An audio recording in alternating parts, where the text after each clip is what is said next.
El presente trabajo consiste en un breve recorrido por el contexto histórico y la vida de Michelangelo Mercini Caravaggio, con el objetivo de realizar un análisis simbólico de una de sus obras más destacables, La Medusa.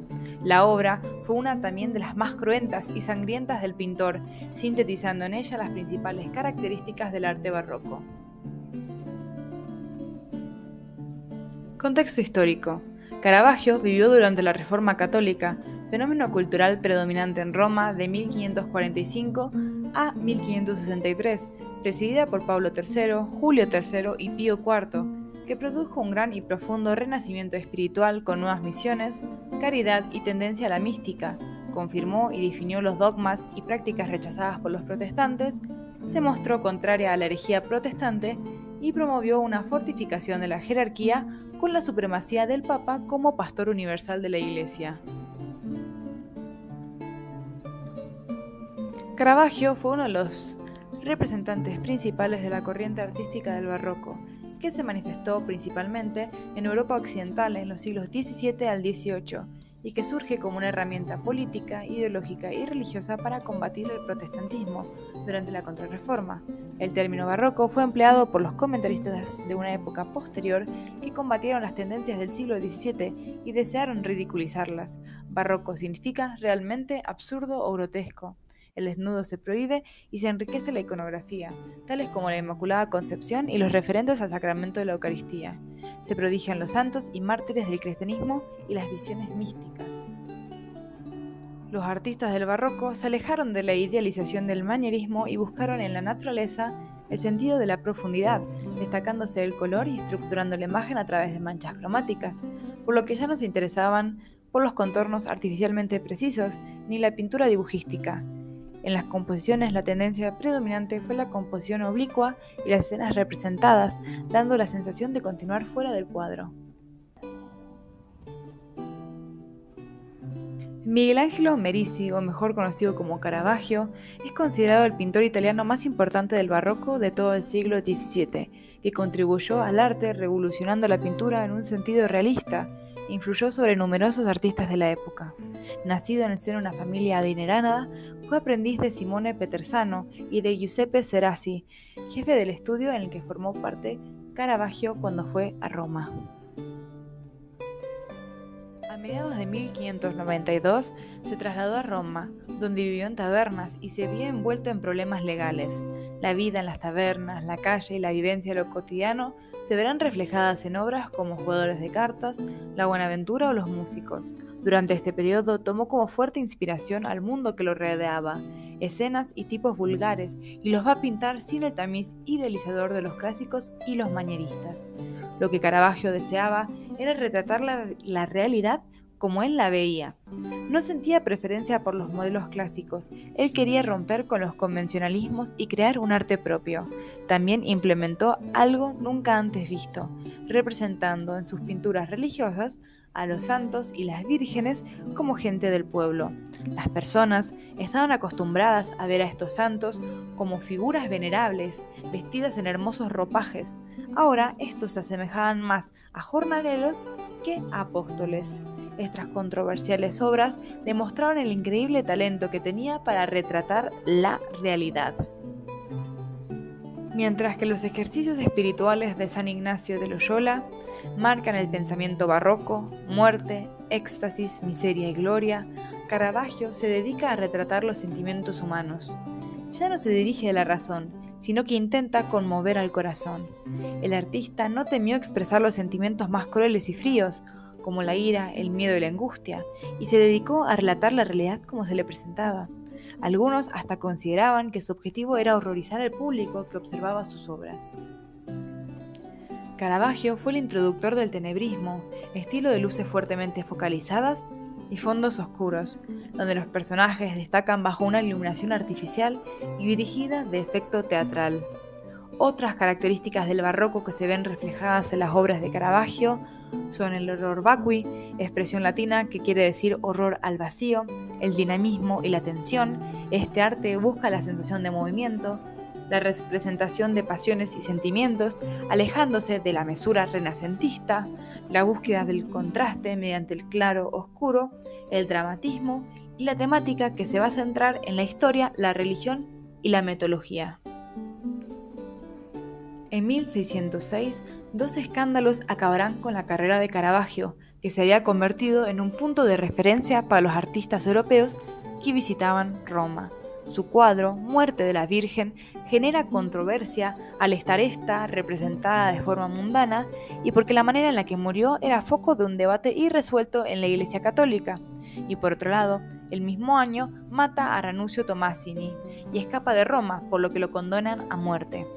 A partir de este suceso, vivió errante y escondiéndose de la ley en diferentes lugares como Nápoles, Malta y Sicilia. Durante este periodo, elaboró lo que muchos consideran su obra maestra, la decapitación de San Juan Bautista, un lienzo que presenta una escena brutal, muriendo él finalmente en Porto École el 18 de julio de 1610 a la edad de 36 años. La cabeza de Medusa, 1597, fue realizada para el archiduque de la Toscana Fernando I, ya que según la tradición florentina, representaba un emblema de poder. Es una tela transportada sobre tabla, en forma de tondo, en donde recrea la figura de Medusa. Aunque el escudo es convexo, el artista creó la ilusión de una superficie cóncava, y luego utilizó la forma física para proyectar poderosamente la imagen en el que el espectador, de modo que la gorgona parezca estar mirándonos desde un punto de vista de primer plano. De esta forma, los espectadores se sienten atrapados en su horror e hipnotizados por el poder de la imagen. El cuadro muestra la cabeza cortada de Medusa con serpientes por cabellos y sangre brotando del cuello. Esta está aún consciente, por lo que el pintor subraya la mezcla de vida y muerte mediante la intensidad de la mirada del personaje. La boca se encuentra completamente abierta y su frente, arrugada, expresa incredulidad. En la literatura clásica, la gorgona, Medusa, fue asesinada por el héroe griego Perseo, y su cabeza adornó la égida de Zeus y de Atenea. Caravaggio muestra el momento preciso en que la Medusa fue decapitada y un escalofrío de terror le recorre el rostro, mientras su sangre cae a borbotones de su cuello. Su cabeza decapitada parece sobresalir de la superficie del escudo y proyectar sombras sobre él. Sobre el análisis simbólico. La reflexión sobre los aspectos estéticos de una obra de arte no debe eliminar otras formas de abordaje que se enfocan en su carácter simbólico y que son esenciales para una comprensión mucho más amplia, integral y profunda de la misma. El arte es más que solo la aparición estética, es una creación sensible y llena de significaciones conscientes o inconscientes que nos habla a través de símbolos, receptáculos de ideas y creencias que no solo nos permiten comprender el contexto histórico donde vivía el autor, sino también la misma psique del artista. La obra posee toda una simbología, tanto consciente como inconsciente, que viene dada desde su creador, y por otro lado la misma no se termina de constituir como tal hasta que el espectador la significa desde su propia subjetividad. La obra de arte no está completa sin un espectador que la interprete. Es así que el arte despierta recuerdos, emociones, sensaciones, imágenes, fantasías e ideas que dependen de las vivencias personales, formación y cultura a la que pertenece él mismo. Caravaggio se inspiró para realizar su obra en una criatura legendaria, caracterizada en el mito griego de Perseo, llamada la Medusa. Dicho mito trata acerca de Acrisiio, rey de Argos, que no poseía herederos varones, solo una hija llamada Danae. Al consultar a un oráculo sobre su condición, él mismo le responde: no tendrás hijos y tu nieto te matará, por lo que encierra a Danae, pero a pesar de estas precauciones, Zeus la bañó en una lluvia de oro y ella dio a luz a su hijo Perseo. Cuando el rey se entera de esta situación, le encierra a ella y a su hijo en una caja de madera y los arroja al mar. El arca llega a la isla de Serifos, donde el rey Polidectes cría a Perseo como si fuera su propio hijo. Al cabo de unos años, él mismo se ve obligado a defender a su madre de Polidectes, que había intentado obligarla a casarse con él. Entonces el rey reúne a sus amigos y finge pedir la mano de otra muchacha de matrimonio. Así, le pide a cada uno de ellos que contribuyera con un regalo. Perseo, aliviado de que el rey hubiera olvidado su intención de casarse con su madre, responde de forma impulsiva que le conseguirá cualquier regalo que él quisiese. Polidectes inmediatamente le pide la cabeza de la gorgona, una criatura que tiene serpientes en lugar de cabellos, dientes enormes y una lengua perturbante, además de una cara tan fea que cualquiera que la mirase quedaría petrificado de horror. Es así que Perseo, con la ayuda de Atenea y Hermes, se adentra al escondite de la medusa y con un escudo de bronce en el que podía ver el reflejo de la gorgona, para no tener que mirarla directamente, la decapita. Perseo regresa inmediatamente a Sérifos, donde descubre que su madre era amenazada por la violencia de Polidectes y se había refugiado en un templo. Es así que él va directamente al palacio donde se encuentra el rey celebrando un banquete con sus amigos y le anuncia que había traído el regalo de bodas prometido. Saca la cabeza de la gorgona y los convierte a todos en piedra. Luego zarpó rumbo a Argos. Al enterarse de su llegada, Acrisios huyó a la Pelasga Larisa, pero casualmente Perseo había sido invitado ahí a asistir a unos juegos fúnebres. Iba a participar de la quíntuple competición. Cuando llegó el lanzamiento de disco, el suyo se desvió por la trayectoria del viento y fue a estrellarse en el pie de Acrisios, matándolo en el acto. En la obra podemos encontrar elementos edípicos, donde se representa la figura triangular del complejo de Edipo, en su forma llamada simple y positiva, donde Perseo experimenta un conjunto complejo de deseos amorosos y hostiles respecto a sus padres. Como en la historia de Edipo Rey, desea la muerte del rival, que es el personaje de su mismo sexo, su padre, y experimenta un deseo amoroso hacia el personaje del sexo opuesto, su madre. Es importante rescatar estos elementos, ya que la antropología psicoanalítica considera el complejo de Edipo universal y estructurante. Para el psicoanálisis, el complejo de Edipo trasciende lo vivido individualmente y constituye parte de las protofantasías que se transmiten filogenéticamente a modo de esquemas, que estructuran lo imaginario del sujeto y se encuentran presentes en toda cultura a través de la prohibición del incesto universal. El complejo de Edipo desempeña un papel fundamental en la estructuración de la personalidad, en especial del superyo y del ideal del yo, en la orientación del deseo humano y en el tipo de relación con el objeto. En este sentido, la obra de Caravaggio representa un complejo nuclear característico de toda estructura social o civilización, donde se da una estructura triangular constituida por el niño, sujeto natural de deseo, y el representante de la ley, que opera como instancia prohibitiva, obturando la posibilidad de satisfacción naturalmente buscada y uniendo de esta forma, de modo inseparable, el deseo y la ley. Tanto el autor de la obra como los espectadores están atravesados por la castración, que designa una experiencia psíquica compleja, universal, vivida inconscientemente por el niño, que es decisiva para la asunción de su futura identidad sexual. Es decir, aceptar que jamás podrá tener sexualmente a su madre y que existen límites a su deseo. El ser humano experimenta inconscientemente la castración a lo largo de la existencia, que viene a limitar la omnipotencia, asumir la falta y producir su propio límite.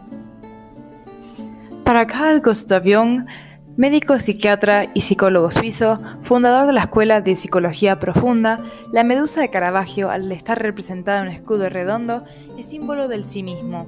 En los sueños, un espejo puede simbolizar el poder del inconsciente para espejar objetivamente a la persona, dándole una imagen desconocida de sí mismo que choca y es contraria a la imagen consciente.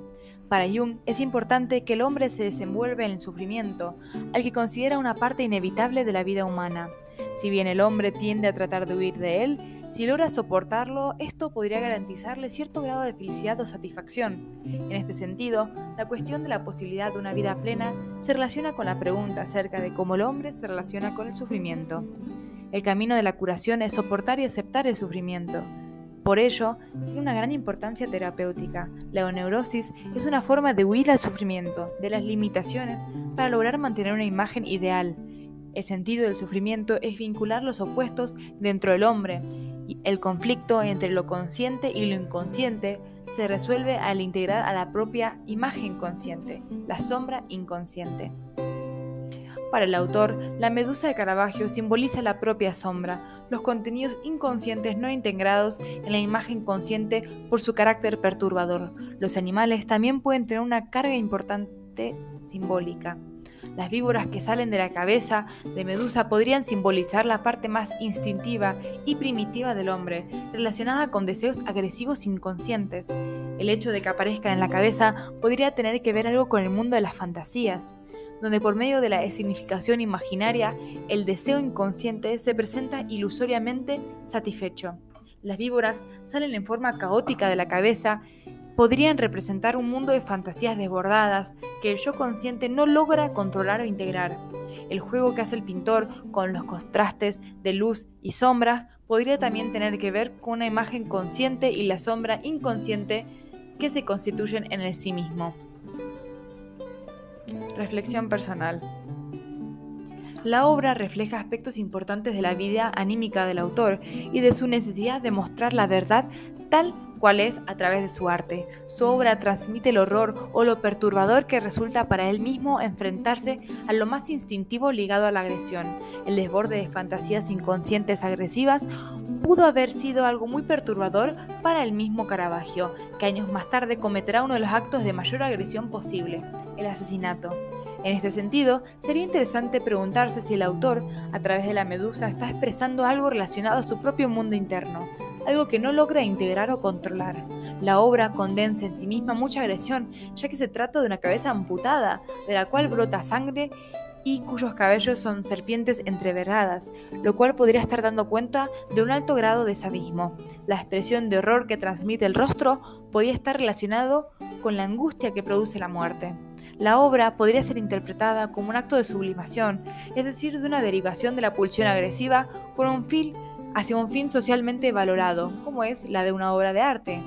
Por otra parte, la medusa fue inspirada en el mito de Perseo, que posee un alto contenido simbólico, ya que remite a una serie de protofantasías arqueotípicas compartidas por toda la humanidad y de carácter estructurante, tanto en la formación de la persona individual como en el de los orígenes de la cultura. La contemplación de dicha obra de arte podría atrapar al espectador al despertar en él dichas fantasías arqueotípicas que son parte del inconsciente colectivo. Conclusión. Según Carl Gustav Jung, los arqueotipos forman parte del inconsciente colectivo común a toda la sociedad y es heredado filogenéticamente. Es de ahí que poseen una gran fuerza simbólica. El autor propone que los modelos de pensamiento humanos son innatos y que se basan en un sistema instintivo preformado que es dinámico y se manifiesta mediante impulsos. Mientras que los problemas personales mantienen su carácter individual, los arquetipos complejos sociales producen cultura, mitos, religión, filosofía, historia, etc. Por lo que es importante reflexionar acerca de nuestros símbolos para poder comprendernos a un nivel mucho más profundo.